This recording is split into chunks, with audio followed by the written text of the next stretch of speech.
अस्सलाम वालेकुम। आज बनाएंगे कच्चे आम की बहुत ही चटपटी चटखारेदार सी रेसिपी जिसे आप दाल सब्ज़ी गोश्त के साथ खा सकते हैं। ये अचार से भी ज़्यादा टेस्टफुल बनती है और बनाना भी बेहद आसान है। फ़ौरन से बनाएं और फ़ौरन से खा लें।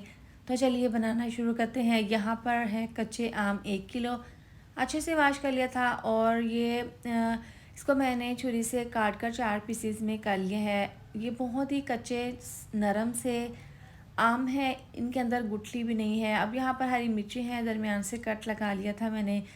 कढ़ाई में डाल देंगे, 1 कप ऑयल गरम कर लेंगे। हल्का सा गरम हो जाएगा तो इसके अंदर 1/4 चम्मच डाल देंगे मेथी दाना। हल्का सा पका लेने के बाद इसके अंदर 4 चम्मच लहसुन अदरक और सब्ज़ मिर्चों का पेस्ट शामिल कर देंगे। ये डालकर थोड़ा सा पानी डालकर इसको मिक्स करते हुए पका लेंगे स्लो आंच पर। 1 चम्मच सौंफ, आधी चम्मच कलौंजी, 1 चम्मच कुटी हुई लाल मिर्च, इसके साथ ही 1 चम्मच जायके के हिसाब से डाल देंगे नमक और आधी चम्मच डाल देंगे हल्दी पाउडर। ये डालने के बाद इसके अंदर हम डाल देंगे ज़ीरा पाउडर तकरीबन आधी चम्मच। अब अच्छे से मिक्स कर लेंगे।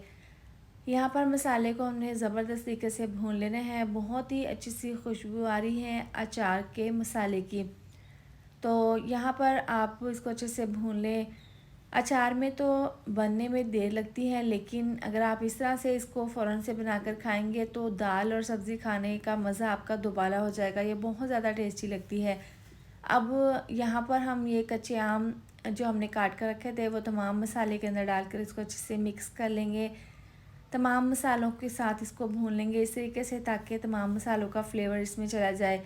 इसमें पानी का इस्तेमाल बिल्कुल भी नहीं करेंगे क्योंकि ये अभी कच्चे हैं, तो इसमें पानी थोड़ा बहुत जो निकलेगा इसी में हमने इसको भाप में गलाना है। तो तकरीबन 4 से 5 मिनट लगे हैं। देखें ये अच्छे से सॉफ्ट हो गए हैं। इसके अंदर हरी मिर्चें डाल देंगे। आपने शुरू में नहीं डालनी, इस पॉइंट पर डाल देनी है जब ये तकरीबन 70% कच्चे आम गल जाए।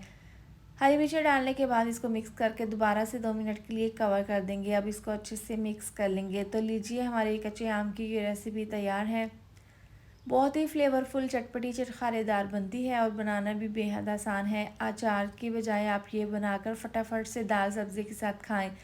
खाने में बहुत ज़्यादा टेस्टी लगती है और खानों का मज़ा भी ये बढ़ा देती है। तो इसको एक बार ज़रूर ट्राई करें। वीडियो अच्छी लगी हो तो लाइक और शेयर कर दें, साथ में चैनल को भी सब्सक्राइब कर दें। मिलते हैं नेक्स्ट वीडियो में। अपना बहुत सारा ख्याल रखें। अल्लाह हाफिज़।